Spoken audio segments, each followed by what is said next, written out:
যাচ্ছি কবরস্থানের উপর দিয়ে, ঠিক আছে। আর প্রথম বিষয় হলো যে এখানে নাও ডুবা, হাস্যকর বিষয় যে নাও ডুবা এখন আমাদের তুলতে হবে, ঠিক আছে। তা আমরা দেখতে পাচ্ছি তালামারা, ঠিক আছে। এই যে এটার নাও কোষাই নাও। তালামারার কারণ হলো এদিকে সুরের সংখ্যা অনেক বেশি। এই যে বাড়িগুলো দেখতে পাচ্ছেন সবগুলা সুরের বাড়ি,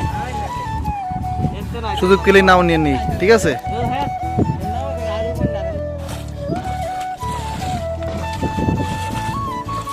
গাইজ আমরা এখন রওনা দিলাম। তো এটা কিসের দূর বা কিসের তাওয়া এটা হতে পারে, মানে আমি যেটা মনে করি মানুষে হাওরে হেত খাইটা জমি কাইটে এদিকে বোরকা দিয়ে নিয়ে আসছে, ঠিক আছে। সেই কারণে এটা দূর হয়েছে, বা তাওয়া যেটাই বলেন আর আপনারা। দেখেন হাওরে কত গরু, এতগুলা পানির মাঝে গরু ঘাস খাচ্ছে, ঠিক আছে। এ তো পানির মাঝে গরু কিভাবে ঘাস খাচ্ছে দেখেন। এই বছর বৈশাখী শেষ না হতে হতেই গরু হাওরে এসে পড়েছে। আর তাছাড়া পানি, প্রচুর পরিমাণে পানি, মানুষের অনেক জমি ক্ষয়ক্ষতি হয়েছে, আপনারা দেখতে পাচ্ছেন। গরু এসব কি আছে, ঘাস নাই, কিছু নয়, শুধু খেরের মতো আর কি, আমরা যেটা বলি ডেঙ্গা। হেই লুক এট, এই দেখেন গাইজ মহিষ ওরফে বৈশ, আমরা যেটা বলি গ্রাম্য ভাষায় বৈশ, ঠিক আছে। দেখেন কিভাবে খাচ্ছে। এরা মনে করেন যুগ বুঝেননি, যুগ ধরলে যুগ সুদ্ধা সহ খায় লাই, এরা এমন আসুদা বৈশ।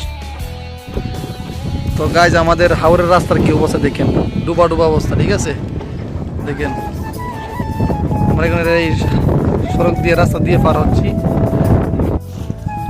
এই বছর মানুষে ধান এনেই শেষ হচ্ছে না, হাওরে ধান রয়ে গেছে। আর এমাদা নাও নিয়ে বসে আছে যাত্রী নেওয়ার জন্য, ঠিক আছে।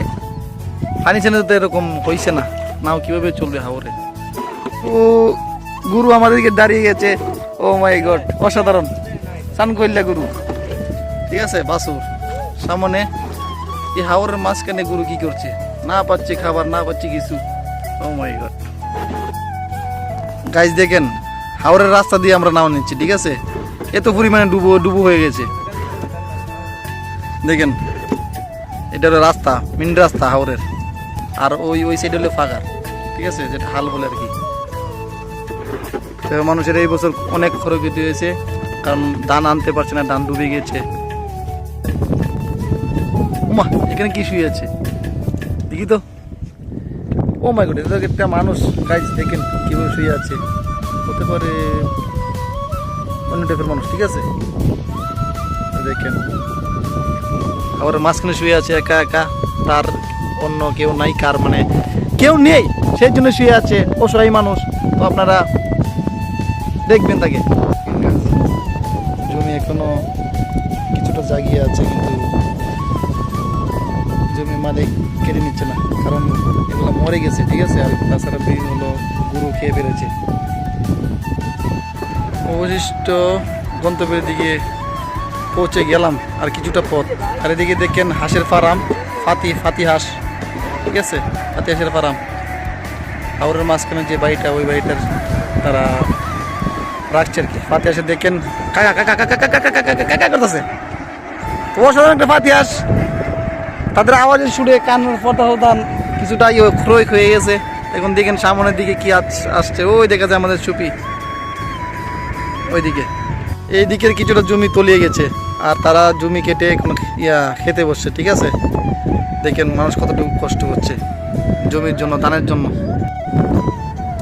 অবশিষ্ট আমরা গন্তব্যে পৌঁছালাম, ঠিক আছে। এই দেখেন আমাদের চুপি, ছোট একটা চুপি। তো এটার জন্য আমাদের হাওরে আসতে হচ্ছে, এত কষ্ট করে। নাও নাই, না অন্য নাও নিয়ে আসছি। দেখেন এই যে চুপি বাইরে থাকতে থাকতে নষ্ট হয়ে গেছে, ঠিক আছে। এখানে একটা ওরা ছিল, মানে ঘরের মতো আর কি, এটা নিয়ে গেছে, কিন্তু আমাদের চুপি নেওয়া হয়েছে না, চুপিটা নষ্ট হয়ে গেছে। দেখেন কি হয়েছে, কি অবস্থা চুপির। আমরা এখন হাওরের মাঝখানে, ঠিক আছে। দেখেন এটা হলো আমাদের চুপি, ঠিক আছে। তো হাওরের মাঝখানে থাকতে থাকতে মেঘে বৃষ্টিতে ভিজে নষ্ট হয়ে গেছে প্রায়। তো এটা একটা ছিল ঘরের মতো, ঠিক আছে। তো এটা এখন ভেঙে নিয়ে গেছে। দেখেন গাইস কত সুন্দর। এই যে আমাদের নাওয়ে ছবি রাখা হয়ে গেছে, এখন আমরা গন্তব্যের দিকে পৌঁছবো।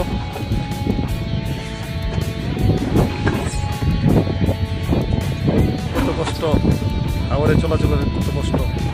মাই গড, পাঙ্কুনায়ের অবস্থা দেখুন।